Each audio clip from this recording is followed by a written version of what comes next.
हरे कृष्णा। तो सभी भक्तों का आज के इस विशेष प्रशिक्षण सत्र में विशेष स्वागत है। परम पूज्य राधानाथ स्वामी महाराज के मार्गदर्शन में श्री श्री राधा गोपीनाथ मंदिर और उससे जुड़े हुए कई कई सैटेलाइट सेंटर्स में पिछले वर्षों में बहुत सारी उन्नति हुई है। लेकिन फिर भी जब कभी कोई समस्या आती है तो सैटेलाइट सेंटर्स के जो लीडर्स हैं उनके मन में कई बार एक सवाल आता है कि इस समस्या को कैसे बेहतरीन तरीके से सुलझाया जाए। या फिर कभी एक ऐसा सवाल आता है सैटेलाइट सेंटर में कि चौपाटी मंदिर में, राधा गोपीनाथ मंदिर में भी ऐसी कभी कोई समस्या आई थी क्या। और इन सारे सवालों के कई जवाब हो सकते हैं, लेकिन हम बहुत भाग्यवान हैं कि शुरुआत से परम पूज्य राधानाथ स्वामी महाराज के साथ में जो लीडर्स रहे हैं चौपाटी मंदिर के, वो आज हमको मार्गदर्शन देने के लिए उपलब्ध हैं। और इसी के तहत श्रीमान राधा गोपीनाथ प्रभु जो कई वर्षों से भक्त समाज कैसे हो इसके ऊपर मार्गदर्शन राधानाथ महाराज से स्वीकार किए हुए हैं और चौपाटी के भी कई लीडर्स को मार्गदर्शन दे रहे हैं। ये आज हमको विशेष मार्गदर्शन देने के लिए आए हैं। तो आज का जो टाइटल है वो है मूड ऑफ ए कम्युनिटी, कि एक वैष्णव समाज, एक आदर्श वैष्णव समाज के क्या सिद्धांत है, क्या तत्व है और किन तत्वों के ऊपर एक वैष्णव समाज आगे बढ़ सकता है। और बढ़ बढ़ के आपके मंदिर से भी, शायद आपके सैटेलाइट सेंटर से आगे और कोई दूसरे भी सैटेलाइट सेंटर्स हो सकते हैं, तो असंख्य भक्तों तक हम ये अच्छे तत्व कैसे पहुंचाएंगे, कैसे ये सिद्धांत पहुंचाएंगे, इसके ऊपर आज हमको मार्गदर्शन करने के लिए श्रीमंत राधा गोपीनाथ प्रभु उपलब्ध है। हम बहुत भाग्यवान हैं। कुछ दो चीजें मैं बताना चाहूंगा कि राधा गोपीनाथ प्रभु ने बहुत अच्छे स्लाइड्स बनाए हैं पीपीटी पे। तो जैसे हमने आज सुबह आप सबको मैसेज भेजा है, अगर हो सके तो आपके पास अगर कोई लैपटॉप है, कोई कंप्यूटर है, उस स्क्रीन पे अगर आप आज का ये सत्र देखेंगे तो आपको लिखी हुई जो भी चीजें हैं वो अच्छे से दिखेंगे। तो वो एक इम्पॉर्टेंट चीज है। अगर आप ईयरफोन्स पे सुन सकते हैं कान में डाल के तो वो बहुत अच्छा रहेगा, या फिर अगर आपके पास कोई स्पीकर है तो वो एक अच्छी चीज रहेगी आपके तरफ से। और एक तीसरी चीज है कि आज का जो पीपीटी है वो हम आप सबके साथ शेयर नहीं करने वाले हैं। तो कृपया आज का ये जो सेशन है वो ध्यान पूर्वक आप अटेंड करें, उसका ज्यादा से ज्यादा लाभ लें। बहुत बहुत धन्यवाद। इन्हीं कुछ छोटी सूचनाओं के उपरांत मैं राधा गोपीनाथ प्रभु से विनंती करता हूँ, प्रभु जी आप शुरू कर सकते हैं। जस्ट एक मिनट, मैं सबको म्यूट करता हूँ, उसके बाद में आप खुद को अनम्यूट करके शुरू कीजिए। और प्रभु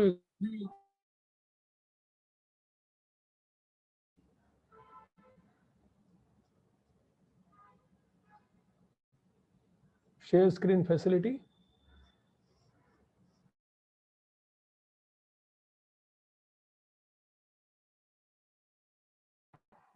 आप शेयर स्क्रीन कर सकते हैं प्रभु जी। आप म्यूटेड हैं, जस्ट आप खुद को अनम्यूट कर दीजिए। हाँ दिख रहा है प्रभु जी पीपीटी। आप जस्ट अपने को अनम्यूट कीजिए प्रभु जी। या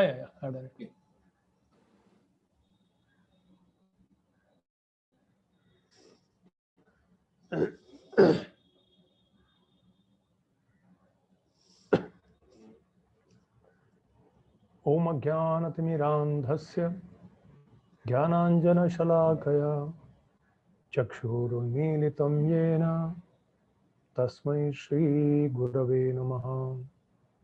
श्रीचैतन्यमनोभीष्टं स्थापितं येन भूतले स्वयं रूपः कदा ददाति स्वपदान्तिकं।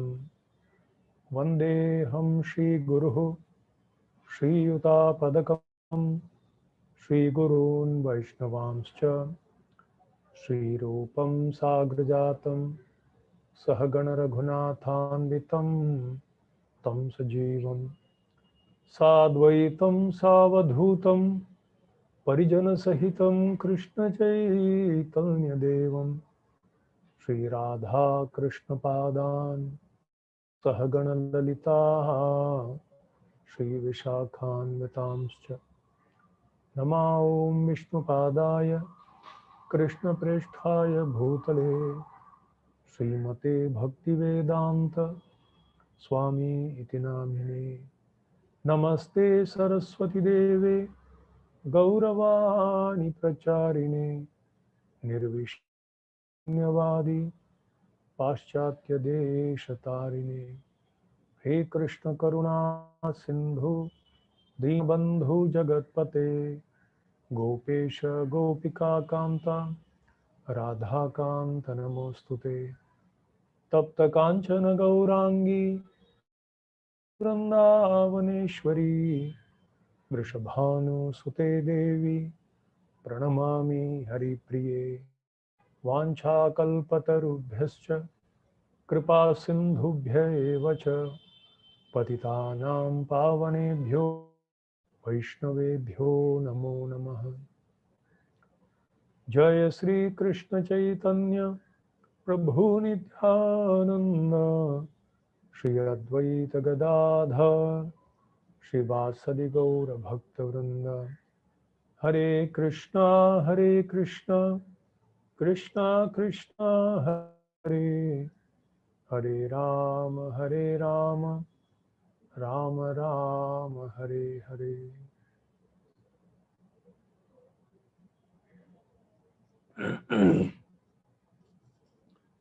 हरे कृष्णा। तो आज के हमारे राधा गोपीनाथ मंदिर के जितने सारे सैटेलाइट सेंटर्स हैं, वहाँ के मैनेजर्स, वहाँ के लीडर्स, वहाँ के प्रचारक, वहाँ के काउंसलर्स, मेंटर्स इत्यादि जितने प्रमुख एकत्रित हुए हैं, चरणों में मेरा सादर प्रणाम। आप सबका बहुत ही धन्यवाद देना चाहता हूं कि आप लोग अपना समय निकालकर इस सत्र को श्रवण करने हेतु आए हो। तो जैसे मैंने बताया, नंददुलाल प्रभु ने इस पीपीटी को पूर्ण रूप से अच्छे तरह से देखने के लिए, समझने के लिए अगर थोड़ा बड़ा स्क्रीन होगा तो अच्छा है। मोबाइल में ना देखते हुए अगर आप लैपटॉप या डेस्कटॉप पे देखें तो अच्छा है। दूसरी बात है कि मैं इस पूरे सेमिनार के अंत में हम एक प्रश्न पत्र भेजेंगे और उस प्रश्न पत्र का उत्तर जो लोग दे रहे हैं उनको ये सर्टिफिकेट भेजा जाएगा कि इन लोगों ने ये सेमिनार अटेंड किया है, यथाशक्ति उसको समझने का प्रयास किया है। तो मेरा नम्र निवेदन है कि ऑनलाइन में जैसे हम लोग अपना काम करते रहते हैं और सुनते रहते हैं, ऐसा न करते हुए पूर्ण रूप से एकाग्र होकर, जैसे प्रायशः आप भागवतम क्लास में श्रवण करते हैं उसको सुनिए। क्योंकि ये जो पीपीटी आज मैं दिखाने वाला हूं, आज या कल में का जो कार्यक्रम है, शायद 6 घंटे में हो जाएगा या और भी चल सकता है। ये मेरे खुद नहीं बल्कि ऐसे करीब 10 भक्तों के द्वारा जो 5 से 25 साल तक कांग्रीगेशन प्रीचिंग में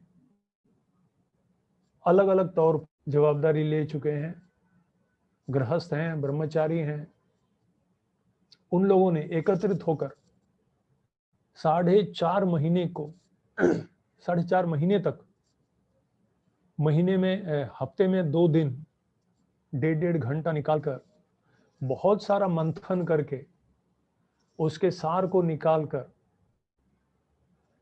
जैसे जैसे एक भक्त समाज बढ़ता जाता है उसकी गुणवत्ता में, क्वालिटी में कमी ना हो। जब क्वांटिटी बढ़ जाता है, कोई भी बिजनेस में हम देखते हैं, कोई भी दुकान में हम देखते हैं, जब क्वांटिटी बढ़ जाता है तो क्वालिटी बनाए रखना बहुत मुश्किल हो जाता है। एक और दूसरी बात, एक पीढ़ी ने उसका अनुभव किया है पर अगले पीढ़ी तक ये हम कैसे पहुंचाएं, परंपरागत। ये दो सबसे बड़ा चैलेंज है भक्तों के लिए। कुछ सही तरह से पालन किया है तो उसका परिणाम है कि लोगों की संख्या बढ़ती है, लोग आकर्षित होते हैं। अगर आकर्षित हो रहे हैं इसका मतलब हम कुछ सही कर रहे हैं। और उसे दीर्घ काल तक अगर बनाए रखना है तो निश्चित रूप से कुछ मूल तत्व, मूल सिद्धांत, मूल तरीके, मूल मनोभाव, उसे रखना है। No compromise. उसमें अगर हमने कॉम्प्रोमाइज किया तो हम देखते हैं कि धीरे धीरे धीरे धीरे धीरे सब कुछ नष्ट हो जाएगा। सकालीने महता योगो नष्ट परंतप। तो परंपरा में हमें पूरे कृष्ण और सारे आचार्यों का संदेश, उनके अपनाए हुए तरीके और उनका मनोभाव, मूड, ये तीनों हमको परंपरा में मिलता है। संदेश है क्योंकि पुस्तक छापे गए हैं, बीबीटी है, भक्ति वेदांत बुक ट्रस्ट, प्रभुपाद जी के पुस्तक हैं, संदेश सबको उपलब्ध है। तरीके, उनके उदाहरण अगर जीवनी पढ़ेंगे, आचार्यों की जीवनी पढ़ेंगे तो उन्होंने किस तरीका अपनाया वो भी पढ़ सकते हैं। पर वो संदेश और उस तरीकों को देने का क्या था, वो मूड क्या था, वो क्या उनकी चेतना थी, क्या उनका मूल सिद्धांत था जिसको उन्होंने बिना, चाहे वो एक व्यक्ति को कह रहे हो, चाहे पूरे विश्व को कह रहे हो, चाहे कोई करोड़पति को कह रहे हो, चाहे कोई सरल व्यक्ति को कह रहे हो, कुछ मूल सिद्धांतों को उन्होंने बनाए रखा और इसीलिए आज वो हीरा हमारे तक पहुंचा हुआ है। तो आज हम चर्चा करेंगे कि वो क्या मूल सिद्धांत है, क्या वो मनोभाव, मूड है जिसके आधार पर न केवल एक आध्यात्मिक भक्त समाज का स्थापन और निर्माण हो सकता है, बल्कि उसे बनाए रखकर, विस्तारित करके ज्यादा से ज्यादा लोगों तक पहुंचाया भी जा सकता है। तो आइए आगे बढ़ते हैं। The mood of a spiritual community, एक भक्त, आदर्श भक्त समाज के मनोभाव क्या होनी चाहिए।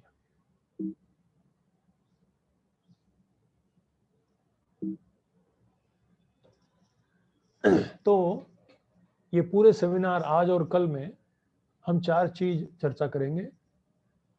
पहला, क्यों ये महत्वपूर्ण है कि हम इस मनोभाव को समझें, उस भाव को समझ पाए, क्या हमारे आचार्यों के हृदय में था और क्यों वो जानना जरूरी है। तत्पश्चात वो मनोभाव है क्या जो भक्त समाज या अंतरराष्ट्रीय कृष्ण भावनामृत संघ को बनाने में यशस्वी रहा। तीसरा, क्या चीज है जो इस मूड को खराब कर देता है, बदल देता है, जिससे हमें बचना चाहिए। आनुकूल्य से संकल्पो, प्रातिकूल्य से वर्जनम। क्या मूल है वो हमें जानना है। और चौथा, किस तरह से इस मूड या मनोभाव को हम स्थापित कर सकते हैं। उसके लिए जो अनुकूल है उन चीजों को, जो चल रहा है उसे बनाए रखना, जो नहीं है उसको स्थापित करना, और जो प्रतिकूल है उनको धीरे धीरे हटाना कैसे किया जा सकता है। ये 4 चीज, ये 4 प्रश्नों का उत्तर हम कल और आज, ये 2 दिन हम चर्चा करेंगे। तो पहले हम चलते हैं, ये देखेंगे क्यों ये जरूरत है कि हमें मूड को बनाए रखना है, समझना चाहिए सबसे पहले।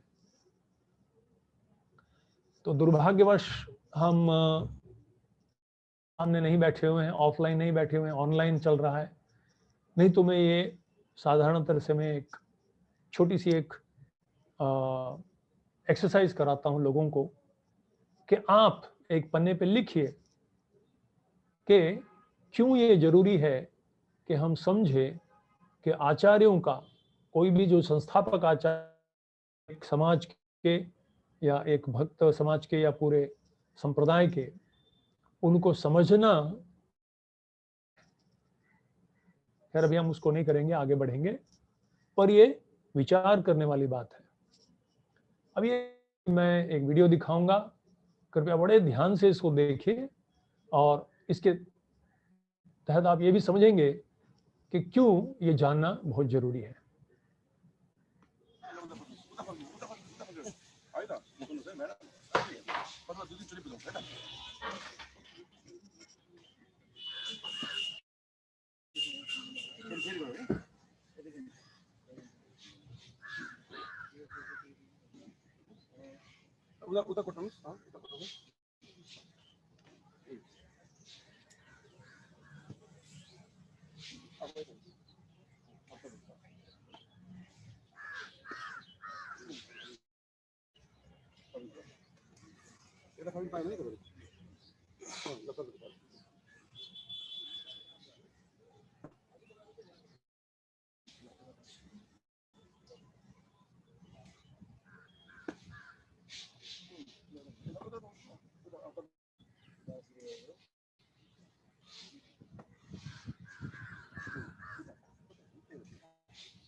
बोलो ना।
गलती करे के मैसेज दियो सबै भिडियो में होला को चाहिँ रहेछ पुगे अन्तमा भएर ल अन्तमा मेसेज के पुगे देखाउनुस् त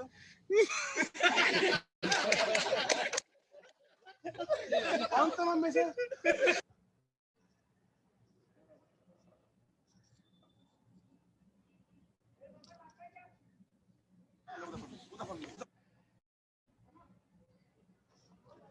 हरे कृष्णा। तो अभी आपने देखा कि किस तरह से कुछ ही समय में जो एक संदेश मूल व्यक्ति ने जो दिया था वो धीरे धीरे सकाले ने महता योगो नष्ट कुछ बन गया। ये तो बड़ा स्थूल रूप से बड़े हंसी मजाक में दिखाया गया। हमारे एक भक्त है जो विश्वास नहीं किया वो नहीं हो सकता, और उन्होंने अपने काउंसलिंग मीटिंग में कोल्हापुर में कराया और मुझे फिर से भेजे, वो मैसेज भेजे कि प्रभु जी मैंने किया और सचमुच में ऐसा हो गया कि कुछ लोगों के साथ बाद में जब पहुंचा तो कुछ और ही संदेश हो गया था। तो यहाँ हम देखते हैं कि किस तरह से अगर बहुत ही हिफाजत के साथ, बड़े होशियारी के साथ, सतर्कता के साथ, ध्यान पूर्वक हम उस मुख्य मनोभाव जो होनी चाहिए, जिसके आधार पर हम संदेश दे रहे हैं, जिसके आधार पर हम निर्णय ले रहे हैं, इसको अगर हम नहीं जानेंगे और आने वाली पीढ़ियों को और जिसको हम पहुंचा रहे हैं संदेश को, उन तक अगर नहीं गया, निश्चित रूप से ये संपूर्ण रूप से नष्ट होने की संभावना है। तो चलिए हम देखते हैं कि क्यों मूड को समझना जरूरी है। इसको हमने 3 भागों में बांटा है। व्यक्तिगत रूप से कितना महत्वपूर्ण है, किस तरह से वो महत्वपूर्ण है। दूसरा, संस्था के स्तर पे कितना महत्वपूर्ण है। और चौथा, तीसरा, हमारे मिशन या जो आंदोलन है या परंपरा है, इसके लिए कितना महत्वपूर्ण है इन्हें जानना। तो इस मुख्य भागों में बांटा गया है। उसमें करीब 7 भागों में हम देखेंगे एक एक करके इसको विस्तारित करके देखेंगे। तो अब याद रखिए, व्यक्तिगत रूप से मनोभाव को ना, संस्था के स्तर पर ये मनोभाव किस तरह से बढ़ाया जा सकता है, और तीसरा, आंदोलन के स्तर पर या परंपरा के स्तर पर, मिशन के स्तर पर। ये यहाँ जब मैं संस्था के बारे में कह रहा हूँ तो एक मंदिर हो गया या एक भक्त समाज हो गया, व्यक्तिगत रूप से, सामूहिक स्तर पे और परंपरा के स्तर पर, ये 3 हो गया। तो व्यक्तिगत स्तर पर लेते हैं। पहले व्यक्तिगत स्तर पर हम देखते हैं, अगर मूड को या इस मनोभाव को एक पासवर्ड के रूप में देखा जा सकता है। आप जानते हैं, जब तक हम पासवर्ड नहीं डालेंगे तब तक वो फाइल नहीं खोलता। तो ये मूड है, ये मनोभाव है, वो एक ऐसा पासवर्ड है जिसके डालने पर, जिसको समझ जाने पर पूर्ण रूप से जो संदेश है उसको हम प्राप्त कर सकते हैं, समझ सकते हैं, उतार सकते हैं, फैला सकते हैं। उदाहरण के लिए, अगर जीवन का लक्ष्य, भगवद गीता में भगवान ने कहा है, जन्म कर्म च मे दिव्यम एवं यो वेत्ति तत्वतः त्यक्त्वा देहम पुनर्जन्म नैति न मामेति। भगवत धाम जाना चाहते हैं तो भगवान कहते हैं, भाई देखो, जन्म कर्म च मे दिव्यम, ये समझ लो तुम कि मेरा जन्म और मेरा कर्म दिव्य है। अच्छा, इतना अगर सरल है तो क्यों नहीं जान पाता हर एक व्यक्ति? अरबों लोग हैं इस पृथ्वी पे, पर क्यों केवल विरला कोई ही लोग ही समझ पाते हैं भगवान के जन्म और कर्म जो दिव्य है इसको? तो इस फाइल का जो पासवर्ड है वो इस श्लोक में आता है। जब भगवान 4थे अध्याय के 34वें श्लोक में कहते हैं, तद्विद्धि प्रणिपातेन परिप्रश्नेन सेवया उपदेक्षन्ति ते ज्ञानम ज्ञानेन तत्वदर्शिनः। ये हो गया उसका पास। मनोभाव 3 चीज होना चाहिए, प्रणिपातेन परिप्रश्नेन सेवया।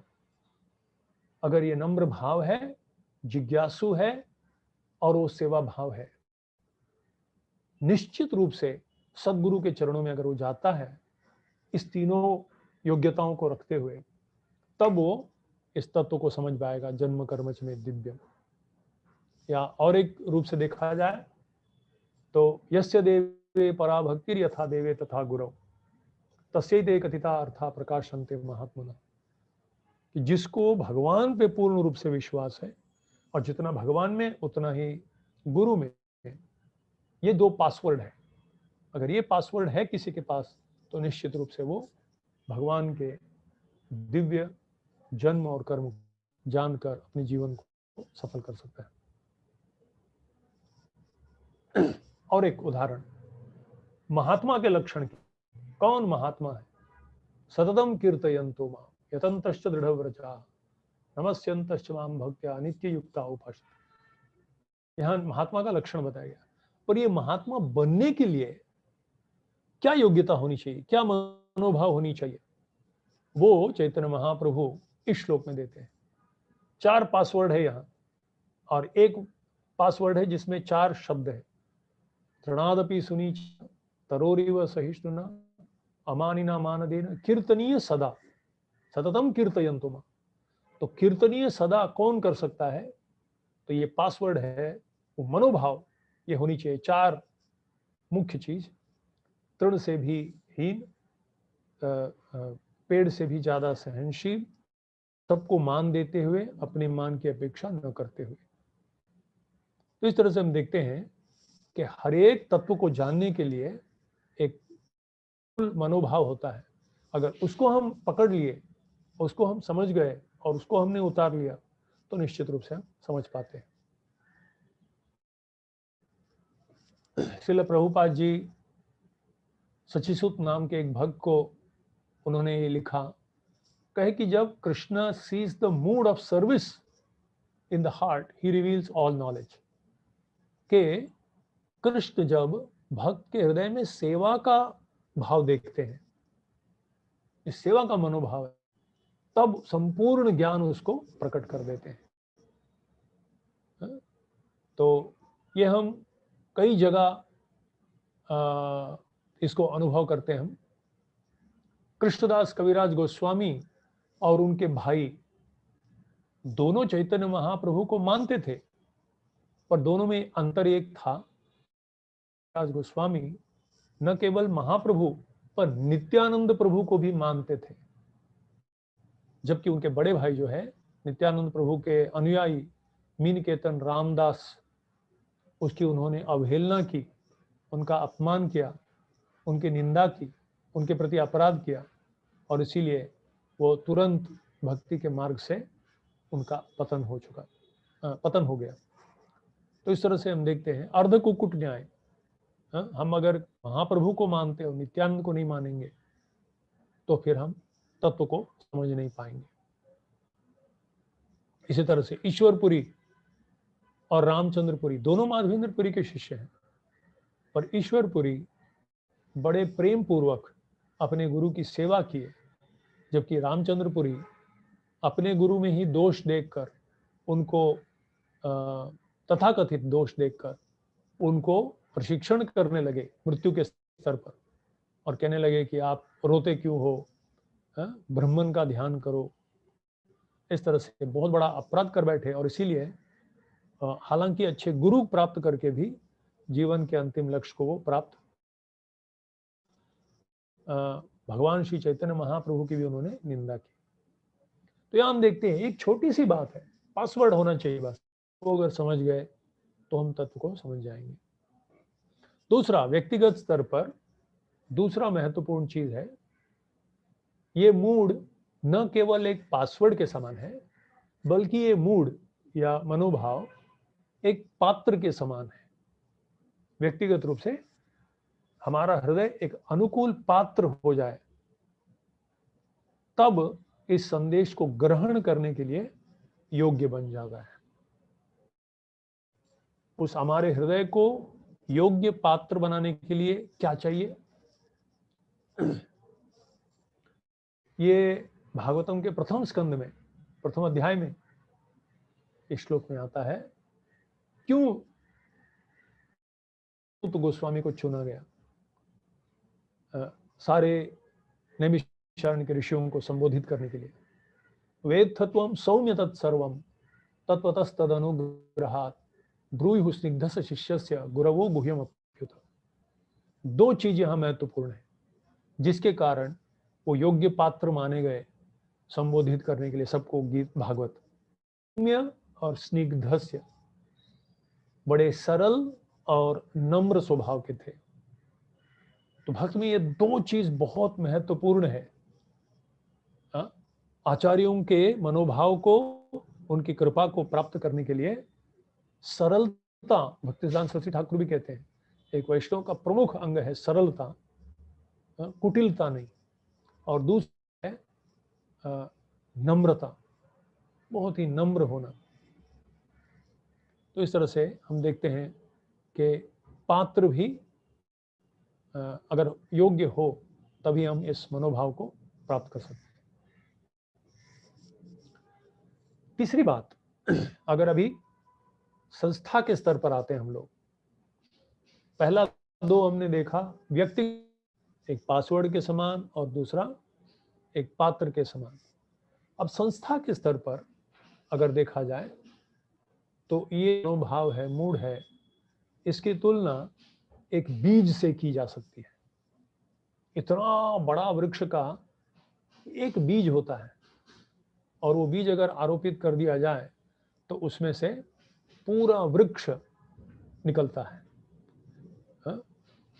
जिस प्रकार हर पेशी के अंदर डीएनए होता है, हमारे हर एक पेशी में, मनुष्य के हर पेशी के अंदर एक न्यूक्लियस में एक डीएनए होता है। वो डीएनए जो है वो निर्णय लेता है कि सारा निर्णय लेता है। शरीर जैसे बड़ा होने जाता है, इसके आंखों की रंग क्या होगी, इसका बाल कितना बढ़ेगा।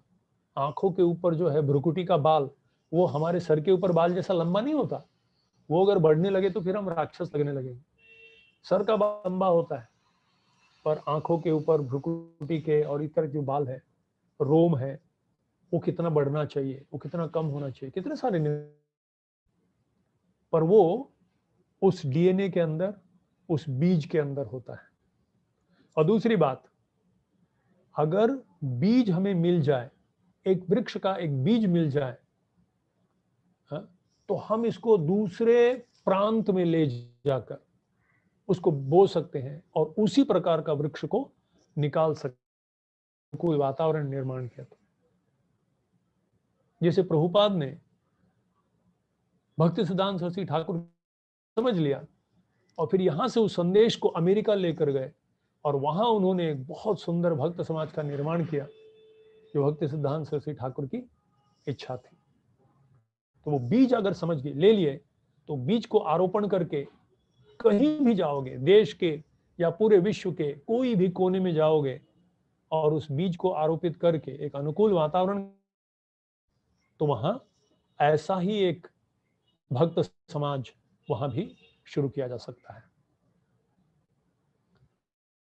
हम उदाहरण देखते हैं शास्त्रों में।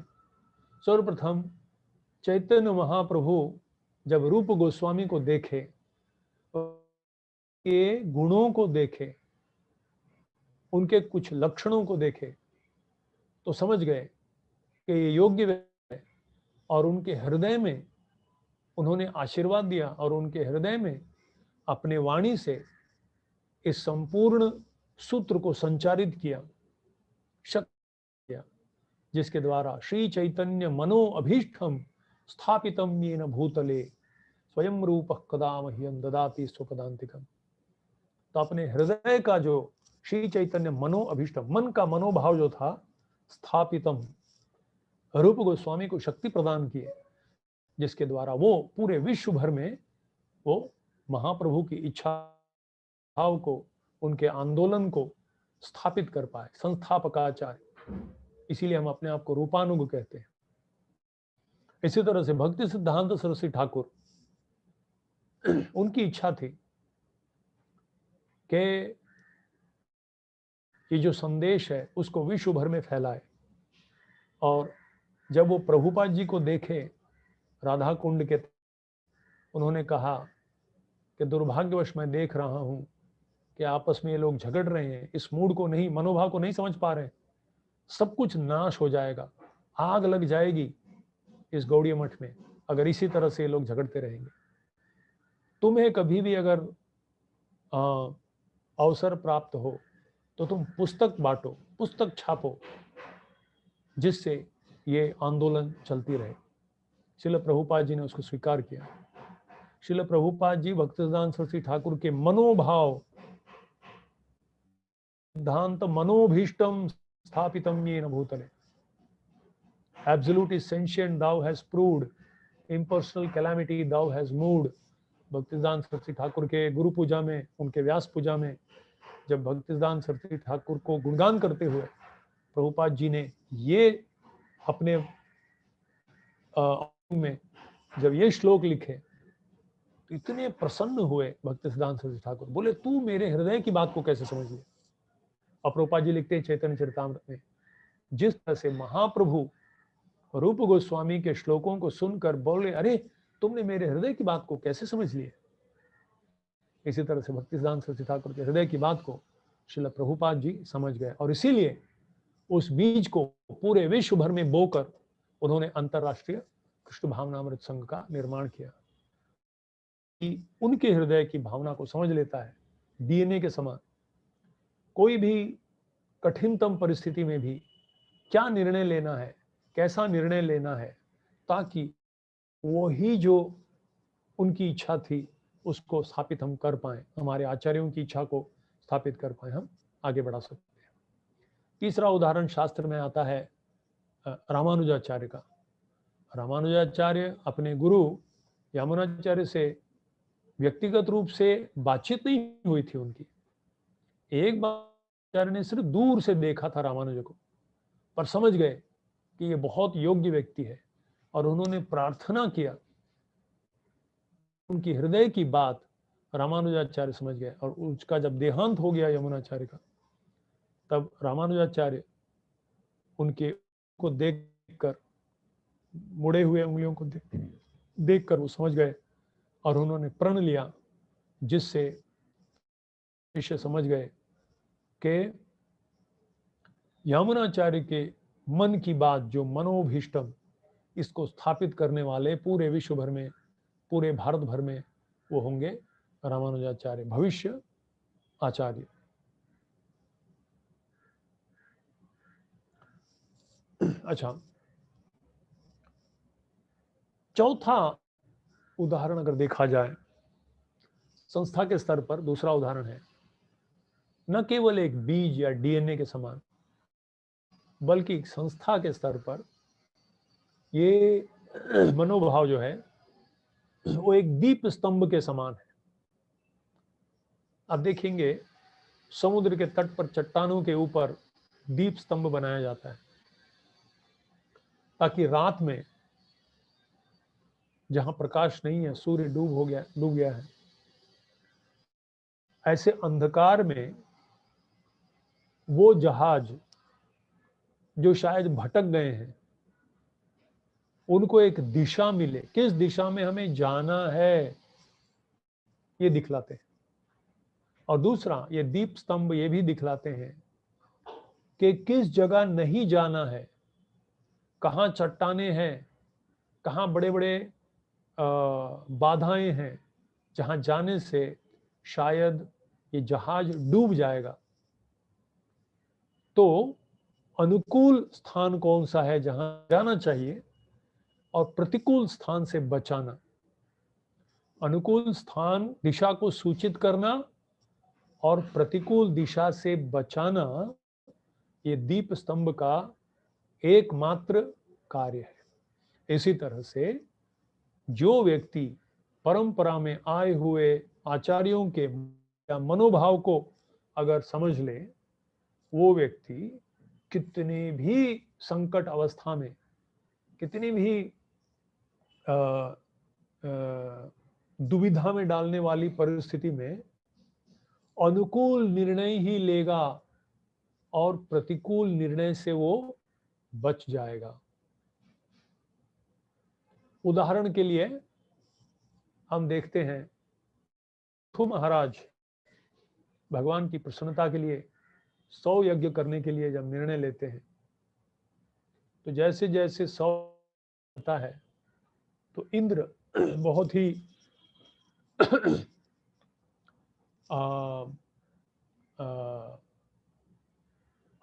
इनसिक्योर अनुभव करते हैं, क्या कहते हैं, बहुत असुरक्षित।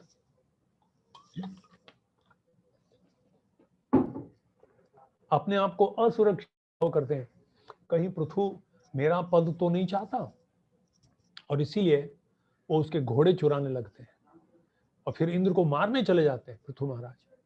तब ब्रह्मा जी आके बताते हैं ये मनोभाव नहीं होना चाहिए एक वैष्णव का। एक वैष्णव जो है सहनशील होता है, उनका सहयोग करना ही, इंद्र भी एक भक्त है, उसके साथ आप सहयोग करो और उसे क्षमा कर दो। इस तरह से सही दिशा दिखाते हैं, किस दिशा में नहीं जाना है, किस दिशा में हमको अग्रसर होना है। इसी तरह से ध्रुव महाराज क्रोधित होकर जब यक्षों का नाश करने चले जाते हैं, क्योंकि एक यक्ष ने उनके छोटे भाई उत्तम का वध किया, तो पूरे यक्ष वंश का संहार करने जब जाते हैं तो स्वयंभू मनु आके कहते हैं कि बेटा ये गलत काम है, ये दिस इज, ये सही मनोभाव नहीं है हमारे आचार्यों का। नहीं, जितना था उतने योग्य सजा तुमने दे दिया, अब छोड़ दो, क्षमा कर दो। इसी तरह से अंतरंग जब हो जाता है, व्यास देव जी एक बद्ध जीव का प्रतिनिधित्व करते हुए व्यास देव असंतुष्ट होते हैं सारे वेदों की रचना करने के बाद भी, और तब नारद मुनि आते हैं और उन्हें एक दीप स्तंभ के समान एक योग्य मार्ग बताते हैं कि तुमने पूर्ण रूप से और लगातार परम पवित्र भगवान का तुमने गुणगान नहीं किया है। अभी एक ऐसे ग्रंथ की रचना करो जिसमें केवल परम पुरुष, पूर्ण पुरुष भगवान का यशोगान ही होना चाहिए। तो इस तरह से उनको भी मार्गदर्शन देते हैं। इसी तरह से जब चैतन्य महाप्रभु उत्तर दिशा में चलते हैं संन्यास ग्रहण करने के बाद वृंदावन की ओर, तो उनके साथ उनके सेवक के रूप में बलभद्र भट्टाचार्य जी रहते हैं। बलभद्र भट्टाचार्य जब वृंदावन में आते हैं तो ब्रज में एक ऐसा अफवाह फैलता है कि आजकल कृष्ण अवतरित हुए हैं, जमुना जी पे कालिया पे वो प्रकट होते हैं और नृत्य करते हैं। तो बलभद्र भट्टाचार्य कहते हैं शाम के वक्त महाप्रभु को कि मैं भी देखना चाहता हूँ कृष्ण को। तो महाप्रभु हल्के से एक तमाचा मारते हैं उसको कान के नीचे और कहते हैं कि मूर्ख, शास्त्र के अनुसार तुम्हें कार्य करना चाहिए। कहाँ लिखा है शास्त्र में कृष्ण उसी रूप में कलयुग में अवतरित होते हैं? ऐसा तो नहीं वर्णन हुआ है। मूर्खता जैसी बातें मत करो। और अगले दिन वो ब्राह्मण लोग आके कहते हैं कि एक्चुअली वो अफवाह था, गलत था। एक नाविक था, वो नाव पे बैठता था, नाव को कालिया का फन समझते थे, उस नाविक को कृष्ण समझते थे और उसका जो लालटेन उसको वो मणि समझते थे। इस तरह से ब्रह्मानंद भारती जब मृग चर्म पहन के आते हैं तो महाप्रभु उनको पहचानते भी नहीं है, सामने आते हुए बोले कौन है ब्रह्मानंद भारती, ये नहीं हो सकते। और इस तरह से उनको जो पथभ्रष्ट हो चुके थे ब्रह्मानंद भारती को, उनको वापस सही दिशा में लाते हैं अपने मार्गदर्शन से। तरह से 1976 में श्रील प्रभुपाद जी के समय में करीब 40 भक्त लॉस एंजलिस में किसी राधा कुंड बाबा जी से प्रभावित होकर अपना उन्होंने एक गोपी भाव क्लब शुरू किया और आपस में मिलते थे और गोपियों का मूड क्या है, गोपियों का मनोभाव क्या है, चर्चा करते थे। जब प्रभुपाद जी को पता लगा, उन्होंने खूब उनको कड़े शब्दों में को डांटा और कहा कि ये गलत है। तब वहाँ के मुख्य व्यक्ति ने कहा कि नहीं नहीं नहीं, हम केवल गोपियों के मनोभाव को जानना चाहते थे। बोले नहीं, जब तक तुम्हारा हृदय 100% शुद्ध नहीं हो जाता उसके तुम योग्य हो। यह कहकर प्रभुपाद ने कहा नहीं तो ये बंदर के समान छलांग मारने जैसा है। इसे छोड़ दो। ऐसा नहीं है कि इसे पढ़ना नहीं चाहिए, पर योग्य समय पे करना चाहिए, अभी नहीं। इस तरह से भटके बच्चों को एक दीप स्तंभ के समान सही दिशा में लाए। इसी तरह से एम्स्टरडैम में 1972 में जब प्रभुपाद को पता चला कि भक्तों में आपस में बहुत झगड़ा हो रहा है और उसके कारण प्रचार सब तो प्रभुपाद ने बहुत सुंदर एक पत्र लिखा जिसमें उन्होंने मार्गदर्शन दिया कि सहयोग करके आपस में निश्चित रूप से आप में मतभेद होगा, पर इस मतभेद से परे जाकर एक दूर और विशाल दृष्टि को रखते हुए किस तरह से आपस में आपको सहयोग करके इसे बढ़ाना है, ना कि झगड़ कर इसे। इस तरह से बहुत सुंदर से मार्गदर्शन दिया और उसकी स्थिति में बचाया। मंदिर का मैं बीच बीच में मैं क्या कर रहा हूं, जो भी मैं यहाँ कह रहा हूं पहले शास्त्र की दृष्टि पे कहूंगा, फिर प्रभुपाद की जीवनी में अगर कोई योग्य उदाहरण है तो वो मैं कहूंगा, और तत्पश्चात राधा गोपीनाथ मंदिर में परम पूज्य राधानाथ स्वामी महाराज जी के अगर कुछ ऐसे प्रसंग है जहां हम भटके हुए थे, महाराज जी ने हमें मार्गदर्शन दिया, वो भी मैं अगर कुछ है तो योग्य है तो सूचित करूंगा। मैं इस कर रहा हूं क्योंकि ये जितने सारे सैटेलाइट सेंटर हैं इसके जीबीसी राधानाथ स्वामी महाराज जी भी हैं, और उनकी भी इच्छा है कि भक्त लोग प्रभुपाद जी के, हमारे पूर्व आचार्यों के मनोभाव को समझकर अच्छे तरह से भक्त समाज का निर्माण करे और उसको बढ़ाए। तो वो उदाहरण जहां जहां योग्य हो जोड़ूंगा। 1995 में 1995 में शायद 95 में शायद गण जब दूध पीना शुरू किया था तो हमारे भक्त लोग को फोन आया था और सब थोड़े भ्रमित हो गए थे, सबको दूध पिलाने की कोशिश कर रहे थे, गोपीनाथ जी को, गणपति को, हमारे गेट के ऊपर जो द्वार के ऊपर जो गणपति है उसको पिला रहे थे। और तब महाराज जी ने हमें बहुत अच्छे तरह से मार्गदर्शन दिया और कहा कि हमें शास्त्र की दृष्टि से देखना चाहिए। भगवान गीता में कहते हैं पत्रम पुष्पम फलम तोयम यो मे गच्छति तदहम भक्ति उपर्तम अश्नामि। क्या मुंह से खा रहे कि वो महत्वपूर्ण नहीं है, बल्कि वो योग्य तरीके से अर्पण किया गया है। हमें विश्वास होना चाहिए शास्त्र के स्तर पर। हम जब 56 लगाते हैं जगन्नाथ जी को, 6 भोग लगाते हैं, राजभोग, वैकालिक भोग, संध्या भोग, तो क्या भगवान खाते नहीं? तो फिर किसका हम प्रसाद खा रहे हैं? इस तरह से बहुत ही प्रेम से पर कटु शब्दों में डांट कर कुछ भक्तों के जो थोड़ा भ्रमित हो गए थे उनको फिर सही मार्गदर्शन दिया।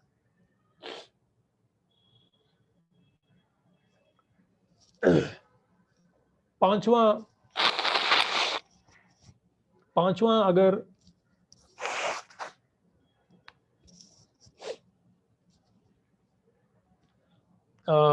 उदाहरण दिया जाए तो ये मूड जो है वो एक आईना जैसा भी, आईने की तुलना भी की जा सकती है, क्योंकि आईना को देखकर हमें पता चल जाता है कि क्या है, क्या सही है, क्या नहीं है। इसी तरह से मूड भी एक आईना के बराबर है। वो देखकर तुरंत हम समझ जाते हैं कि हमारे पूर्व आचार्यों की मनोभाव क्या थी और क्या हम उसके अनुकूल हैं कि नहीं, वो पता किया जा सकता है। उदाहरण के लिए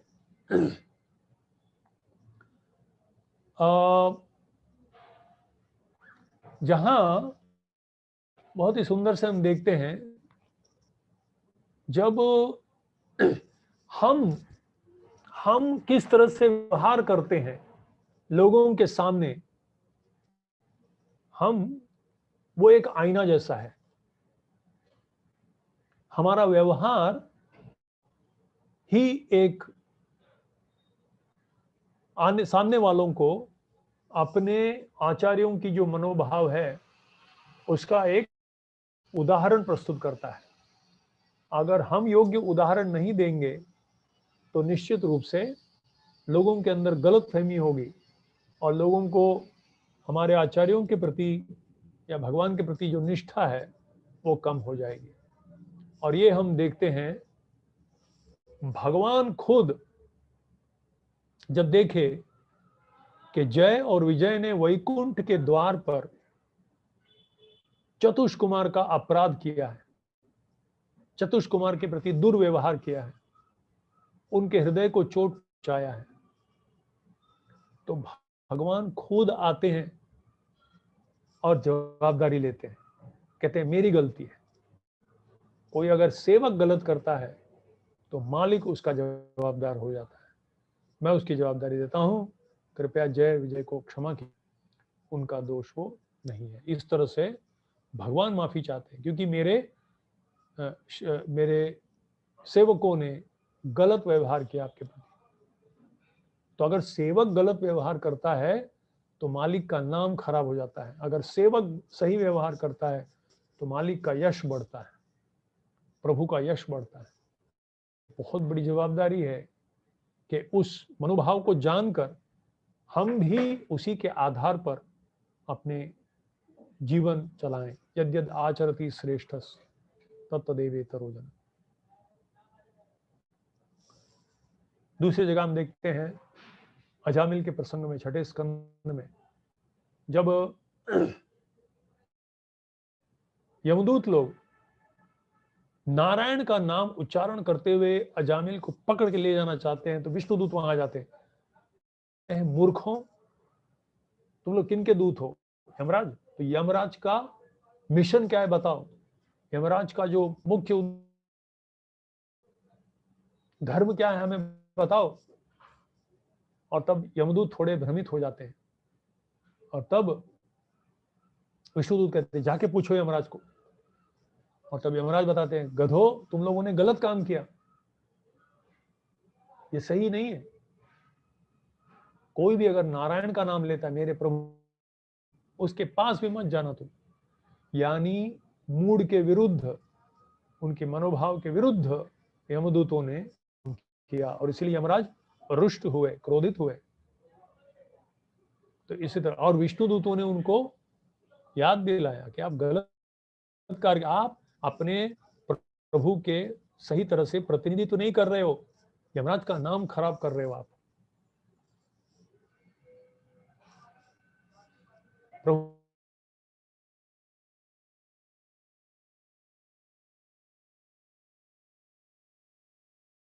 और बहुत ही ऐसे प्रसंग हैं, समय की पाबंदी के कारण मैं ज्यादा नहीं जाऊंगा, पर एक एक प्रसंग में भी हम देखते हैं कि कैसे कैसे लोग, वो रास्ते पे चलने वाले या पियक्कड़ लोग, बार में बैठने वाले लोग, सब लोग जयानंद से बड़ा प्रेम किया करते थे और बोलते थे अगर जयानंद इस्कॉन में है तो इस्कॉन जरूर संस्था होना चाहिए। क्यों? क्योंकि ये ऐसा व्यक्ति है, इतना सुंदर व्यक्ति है, इतना अच्छा व्यक्ति है, इतना समझदार है, इतना दयालु है, तो निश्चित रूप से ये इतना अच्छा व्यक्ति है, ये जिस संस्था से जुड़ा हुआ है निश्चित रूप से वो संस्था अच्छा ही होगा। तो इस तरह से योग्य उदाहरण होना भी बहुत जरूरी है। और अगर हम एक आदर्श उदाहरण बनेंगे तो वो सही रूप से दर्शाता है हमारे इस आंदोलन को।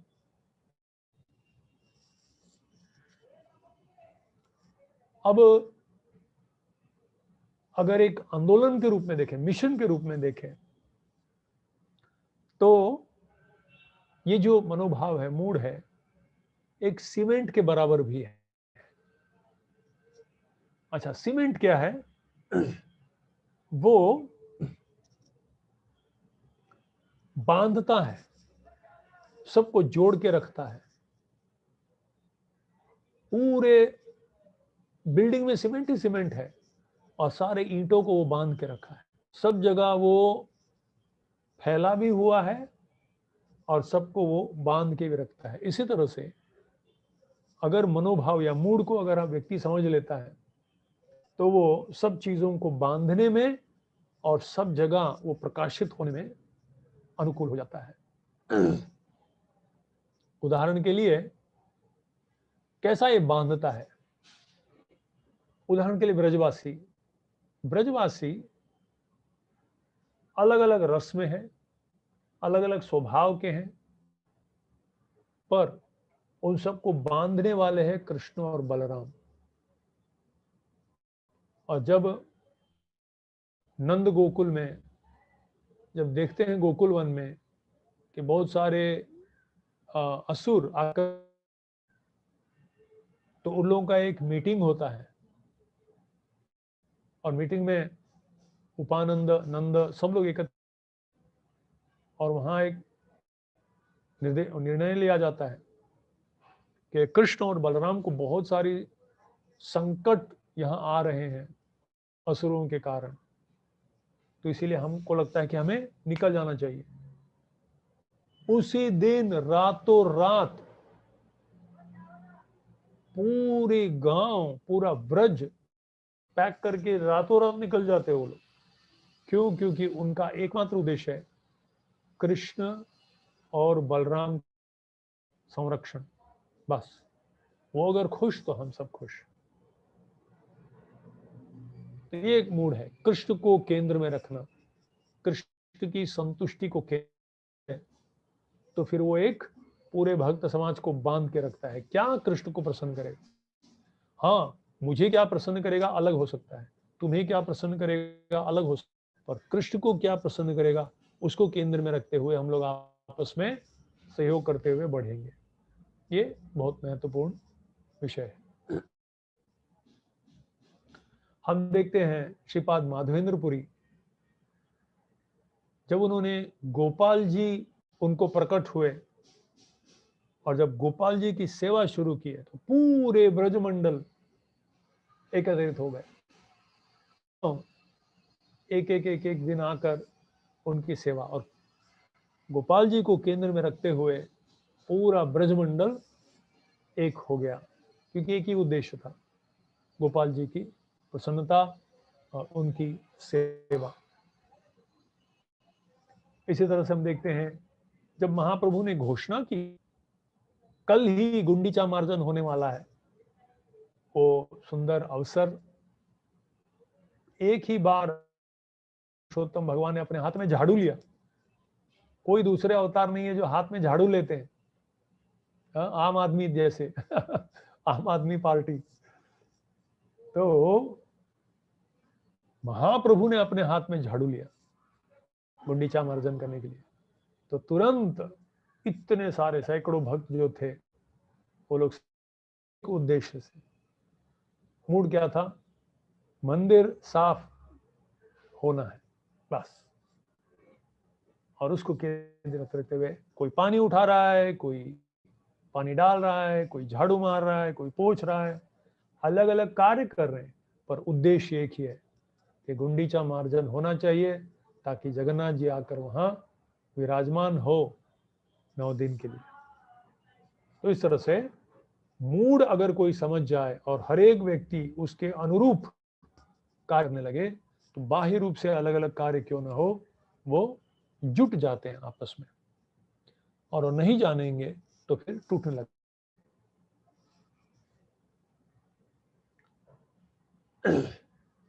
श्रील प्रभुपाद में एक चिट्ठी में लिखा कि हमारा संपूर्ण अंतरराष्ट्रीय कृष्ण भावनामृत संघ एक बड़ा परिवार है और उसको जोड़ने वाला है प्रेम और विश्वास।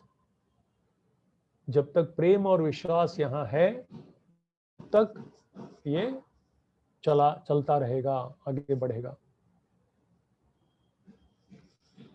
और अंत में मूड का 7वां जो उदाहरण है जिसके द्वारा हम मूड को समझ सकते हैं, वो है मूड की तुलना एक सुगंध से की जा सकती है। जो एक जगह से दूसरी जगह सूक्ष्म तरीके से जाती है, एक पीढ़ी से दूसरी पीढ़ी। हम देखते हैं हमारे गुरु परंपरा में भगवान से लेकर प्रभुपाद जी तक कितने सारी पीढ़ियां चली आई, 32 पीढ़ियां।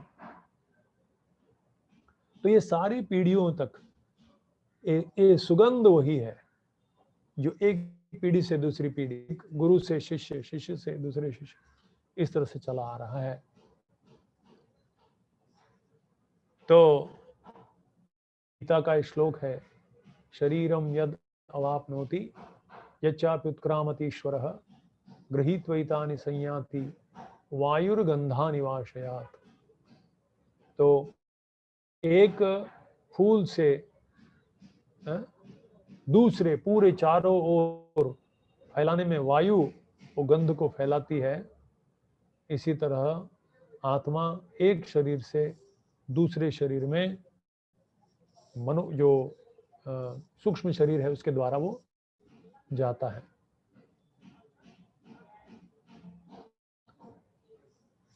और एक तात्पर्य में श्रील प्रभुपाद जी 3 उदाहरण देते हैं।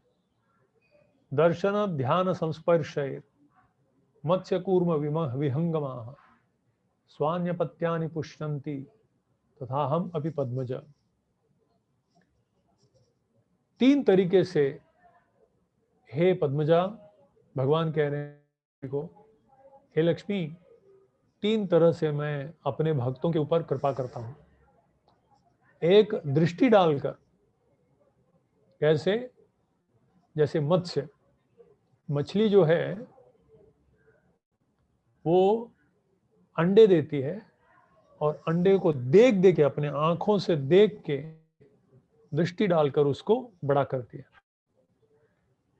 ध्यान, कछुआ जो है वो अपना अंडा तट पे देता है, समुद्र के तट पर, और समुद्र में रहकर उसका ध्यान करते हुए उसको बड़ा करता है। संस्पर्शैर, स्पर्श से, और वो है पक्षियां, मुर्गी हो गया, अंडे के ऊपर बैठती है, कबूतर हो गया, अंडे के ऊपर बैठती है, चिड़िया अंडे के ऊपर बैठती है, बैठ के अपनी गर्मी से, स्पर्श से उसे बड़ा करती है। इसी तरह से मैं भी कभी स्पर्श से, कभी दृष्टिकोण से और कभी ध्यान से मैं भी कृपा देता हूं।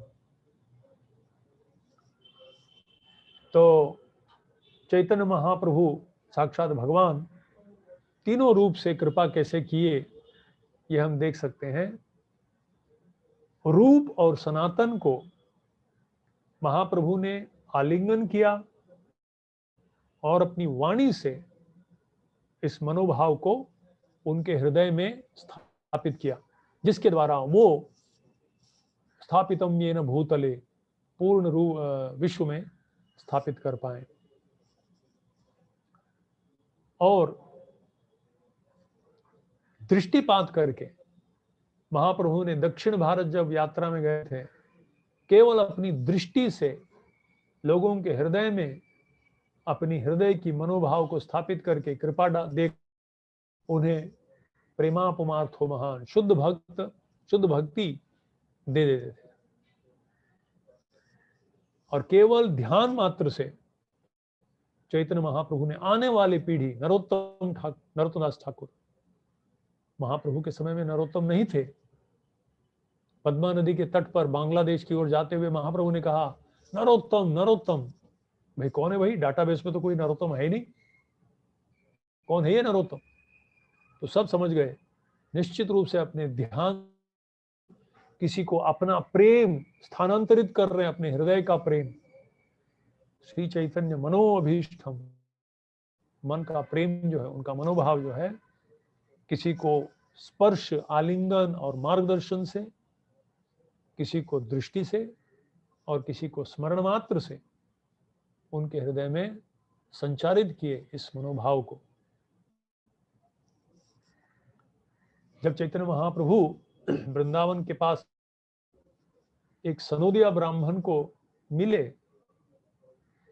और देखे उनका दिव्य कीर्तन, तुरंत समझ गए तुम्हें माधवेंद्रपुरी के साथ कुछ तो तुम्हारा संपर्क होना ही चाहिए।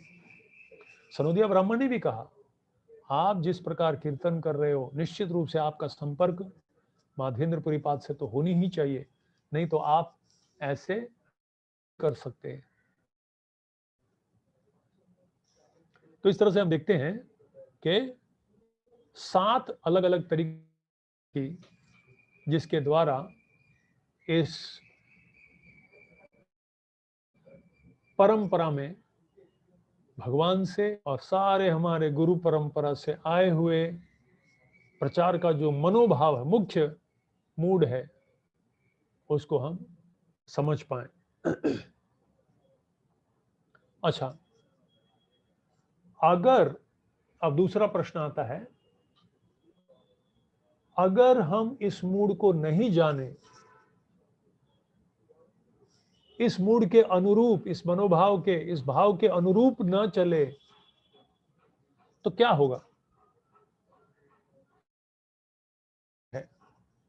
जैसा हम देख रहे हैं, ये भूकंप आ गया है,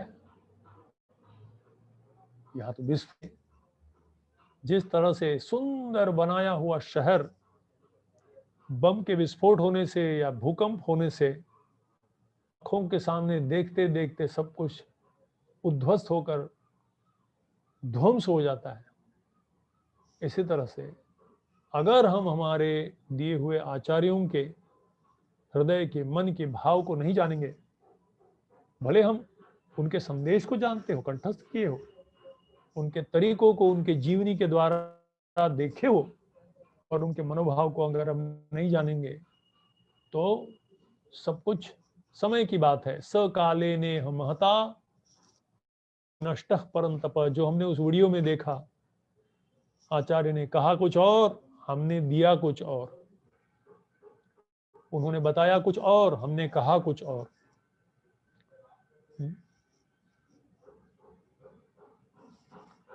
ये हम 2 उदाहरण में आपको दिखाना चाहता हूं। एक उदाहरण है रोमहर्षण सुत का शिष्य है, ऋषेर भगवतो भूत्वा अधीत्य बहुनी च सेतिहास पुराणानि धर्म शास्त्राणि सर्वशः। वो भी व्यासदेव के शिष्य थे, अच्छे गुरु मिले थे, संदेश वही मिला था, संदेश जानते थे,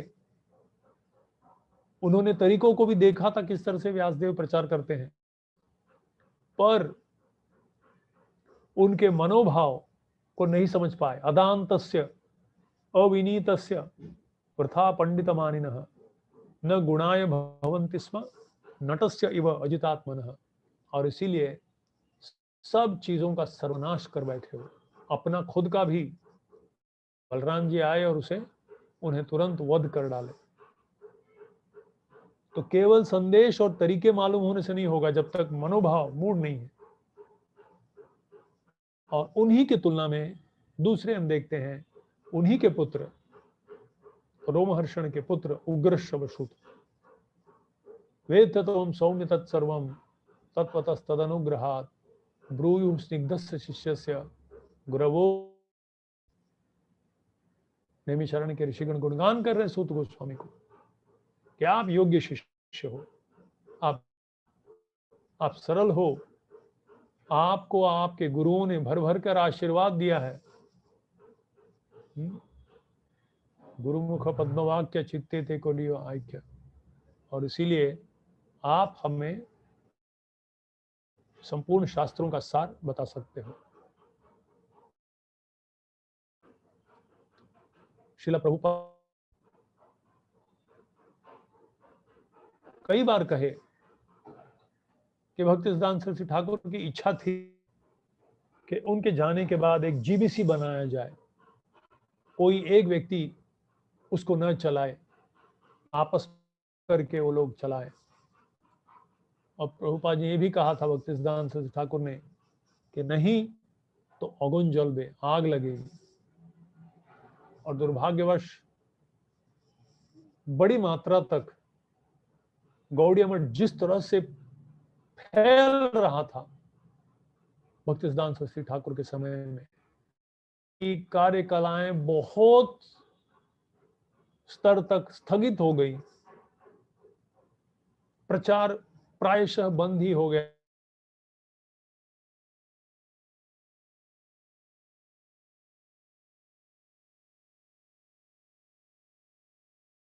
आपस में झगड़ने लगे, किसको कौन क्या रखेगा, कौन कौन से पदवी पे रखेगा, और इसके कारण इतना सुंदर बढ़ता हुआ प्रचार एकाएक बड़े पैमाने पे स्थगित हो गया, आगे नहीं बढ़ पाया। तो हम देखते हैं इतनी जल्दी इतना बड़े पैमाने पर प्रचार होने वाला संस्था थोड़े ही दिनों में, कुछ ही वर्षों में, कई सालों तक कोर्ट केस चलता रहा। और ये निश्चित रूप से आप हमें ये कहना चाहिए कि सिर्फ वो हुआ, हमारा नहीं होगा, नहीं, हर एक के इसमें हो सकता है। हमारी आंखों के सामने हम देख सकते हैं। राधानाथ स्वामी महाराज जी कहते हैं, if you are not a part of the solution then you are a part of the problem. अगर सुझाव के अंग नहीं है तो समस्या के अंग हो जाओगे।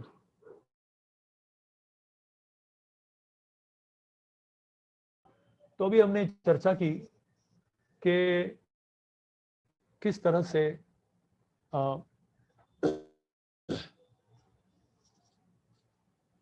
इस मनोभाव को क्यों जानना बहुत जरूरी है, क्योंकि जानेंगे तो अच्छे तरह से इसको बनाए रख पाएंगे, विस्तार कर पाएंगे, आने वाले पीढ़ियों को अच्छी तरह से सौंप पाएंगे सुरक्षित रूप से। और अगर इसको नहीं समझेंगे, नहीं जानेंगे, उसी इतिहास को दोहराएंगे तो निश्चित रूप से जल्द सब कुछ नष्ट हो जाएगा। हमारे आंखों के सामने हम देखेंगे, जैसे पिताजी के होते हुए कभी कभी बच्चे झगड़कर प्रॉपर्टी के लिए झगड़ने शुरू हो जाते हैं और बाद में तोड़फोड़ होता है आंखों के सामने, पिता की आंखों के सामने। तो ये हमने चर्चा की, अगर हो तो क्या लाभ है और नहीं हो तो क्या हानि है। अब हम आगे बढ़ रहे हैं। What is the mood of a spiritual community. अच्छा, आदर्श मनोभाव क्या होनी चाहिए, क्या है वो, हमने क्यों चर्चा किया, क्यों होना जरूरी है, होने से क्या है, नहीं होने से क्या है, पर है मूड क्या कुछ कोई सॉफ्टवेयर है क्या, उसको इंस्टॉल कर दें हमारे कंप्यूटर में तो सारा उत्तर आ जाएगा? ये है क्या? ये अगर ये समझ गए तो बहुत हद तक हमें इसका लाभ होगा। तो अभी हम लोग उसके ऊपर चर्चा करेंगे।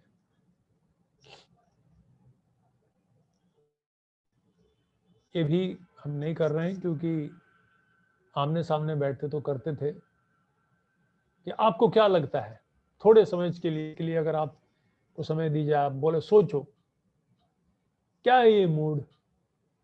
अगर कोई कहा जाए, आपसे पूछा जाए क्या लगता है आपको, क्या ये मूड, कोई एक श्लोक है क्या, कोई एक ऐसा तत्व है क्या, कोई एक ऐसा पुस्तक है क्या जमा हुआ है, क्या है ये?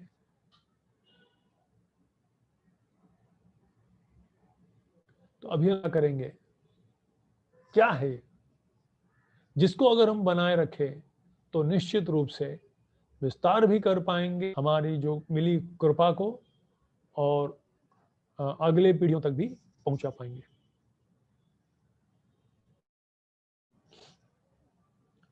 तो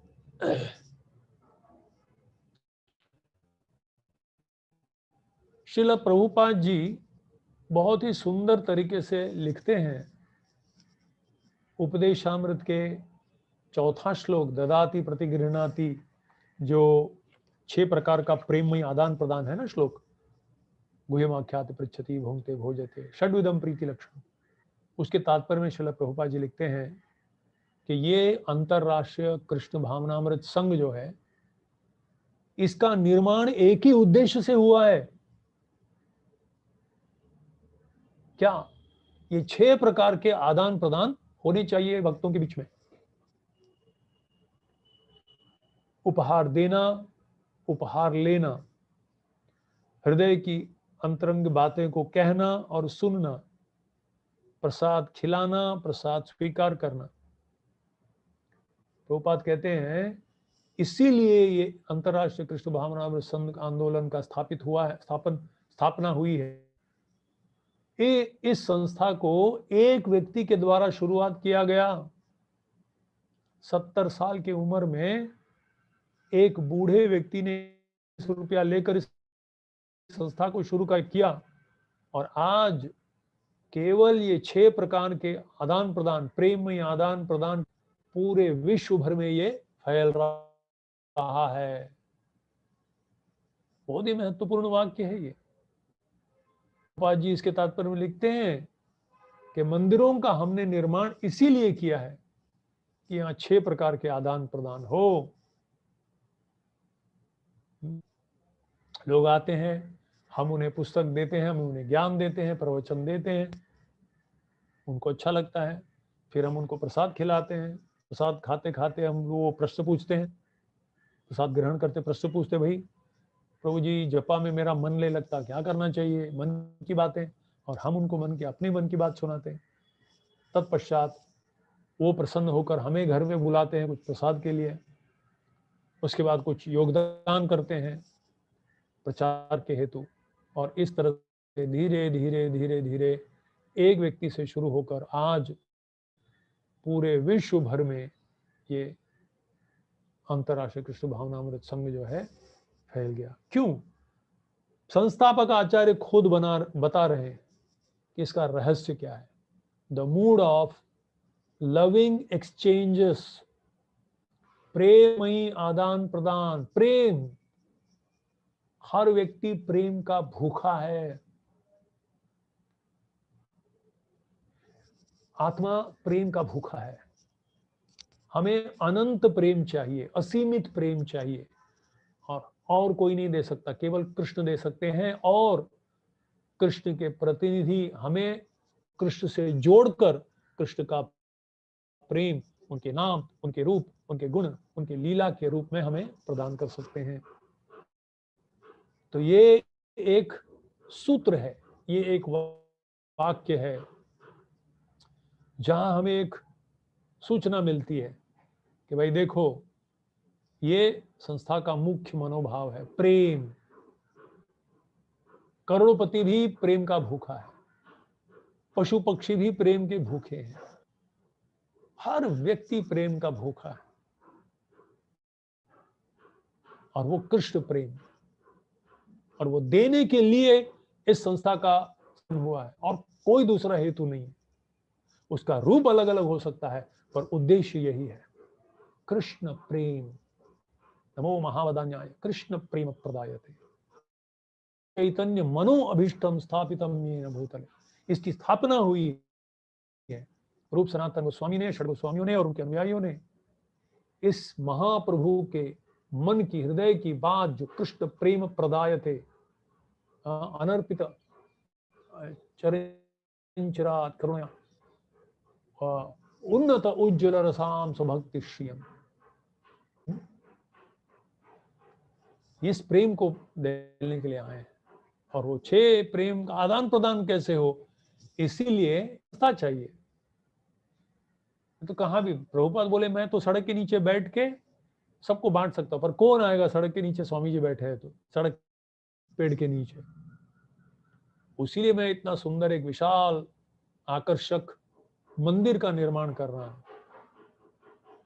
विशाल मंदिर, अद्भुत कीर्तन, स्वादिष्ट प्रसाद, आकर्षक विग्रह,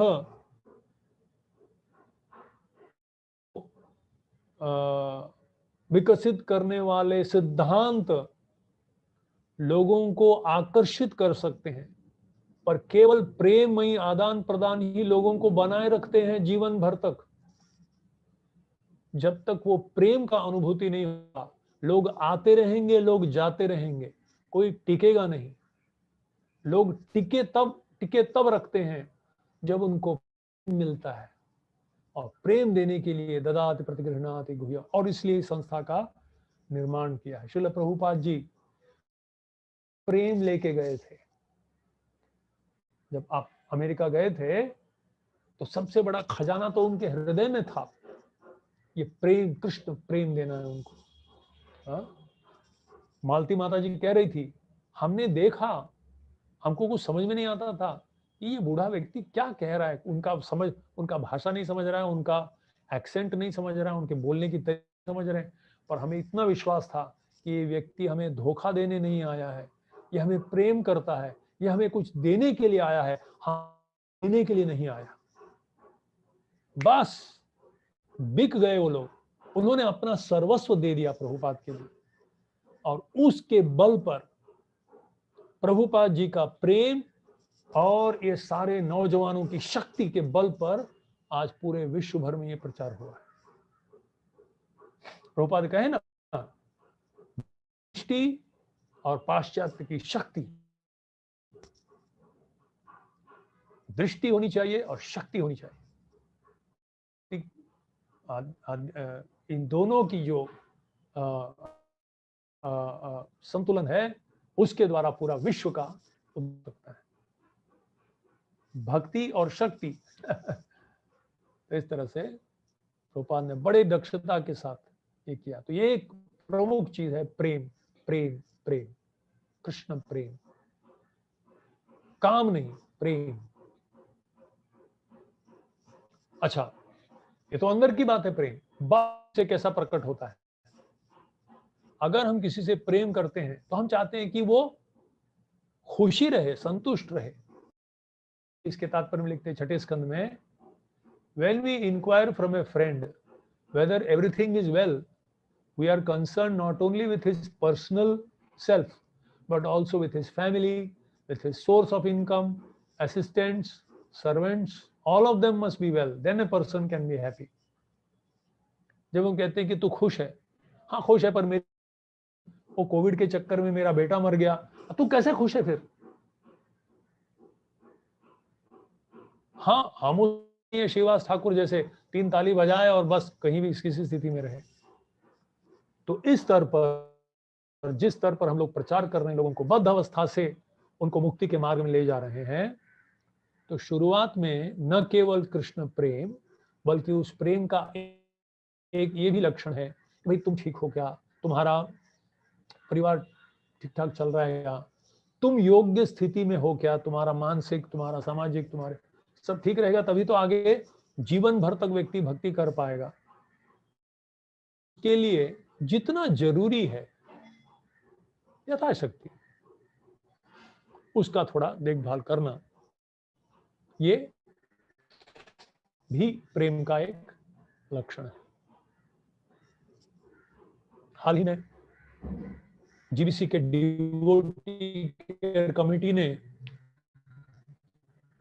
विजन फॉर डिवोटी केयर बना, और उसमें लिखे हैं, every devotee is spiritually happy and materially well positioned, positively identifying ISKCON as a caring society. Each devotee responsibly looks after his or her diverse, can easily and successfully seek qualified help within the society and wholeheartedly extend that care to others. ये आज GBC ने बनाया हुआ devotee care का क्या बोलते हैं, definition है, परिभाषा।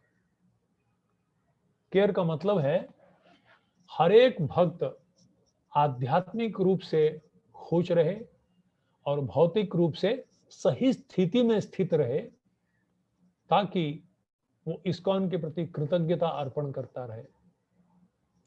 हर भक्त बड़ी जवाबदारी के साथ अपने आप की और अपनी जरूरतों का अच्छी तरह से देखभाल करे, बड़ी आसानी से और यशस्वी रूप से उसको इसमें मार्गदर्शन मिले, और मिलने के बाद हर एक भक्त इस समाज का मुक्त हस्त इस संतुष्टि को, इस आनंद को पूरे दूसरों में भी वो बांटे। अगर ये हो गया तब हम समझ सकते हैं कि हम इस संस्था को चलाने में समर्थ हैं या योग्य स्तर पर हमने लाया है। परम पूज्य राधानाथ स्वामी महाराज जी से एक बार कहा गया कि आप डिवोटी केयर के ऊपर प्रवचन दीजिए। ये भारत में नहीं, बाहर हुआ था। तो शिवराम महाराज के निवेदन पे उन्होंने वहाँ किया था और उस समय उन्होंने, महाराज ने कहा, बहुत सुंदर वाक्य बोलते बोलते कह दिए, पर मैं समझता हूँ ये विजन स्टेटमेंट हो सकता है हमारे डिवोटी केयर का, देखभाल करने का। What would it take for each and every particular devotee to feel protected, encouraged and inspired to remain active in the mission of Srila Prabhupada till the last day of their life? को, हर manager को, हर प्रचारक को, हर counsellor को, हर mentor को हमेशा ये प्रश्न पूछना चाहिए, कैसे हम लोग क्या करें जिसके द्वारा हर एक बद्ध जीव जो प्रभुपाद जी के चरणों में आया हुआ है वो करे, प्रोत्साहित अनुभव करे, प्रेरित अनुभव करे, ताकि श्रील प्रभुपाद जी के आंदोलन में क्रियाशील रहकर जीवन के अंततः अंतिम क्षणों तक सेवा करते रहे। अगर ये प्रश्न हम में से सब और इसके उत्तर जो भी आए उसको करने में सहयोग करते हुए कार्यरत हो जाएंगे तो निश्चित रूप से हम इसमें यशस्वी होंगे। तो अगर संक्षिप्त रूप में व्हाट इज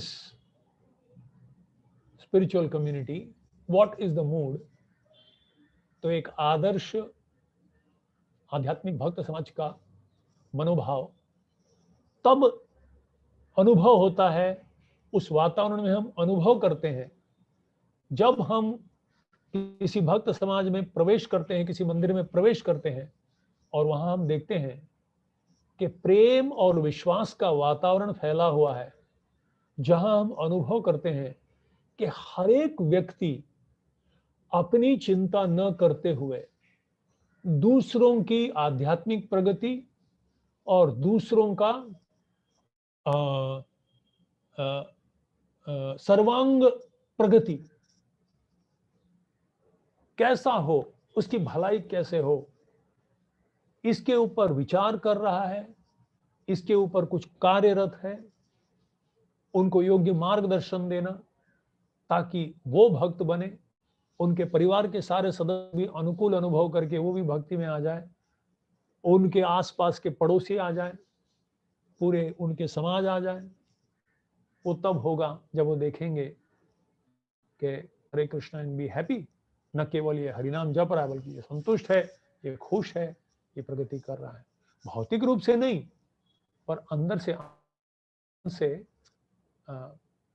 ये संतुष्ट है और ये भौतिक क्या बोलते हैं, आध्यात्मिक प्रगति भी कर रहा है। मुख्य रूप से एक भक्त समाज का अनुभव है। तो यहाँ हम अभी समाप्त करेंगे एक सेशन और 10 मिनट के बाद फिर से हम यहाँ शुरू करेंगे और उस समय अब हम चर्चा करेंगे कि हमने ये चर्चा किया भक्त समाज का मनोभाव क्यों जानना चाहिए,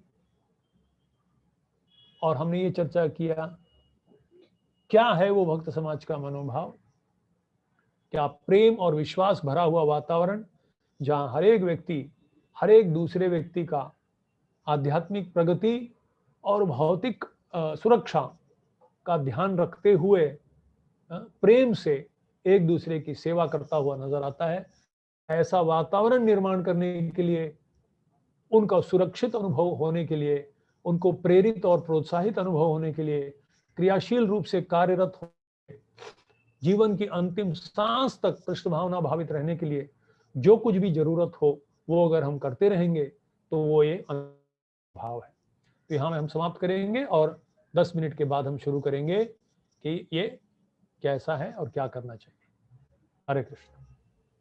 तो सारे भक्तों से अनुरोध है, ठीक 5:40 को आप वापस आ जाइए और सेकंड सेशन अटेंड करेंगे। हरे कृष्ण।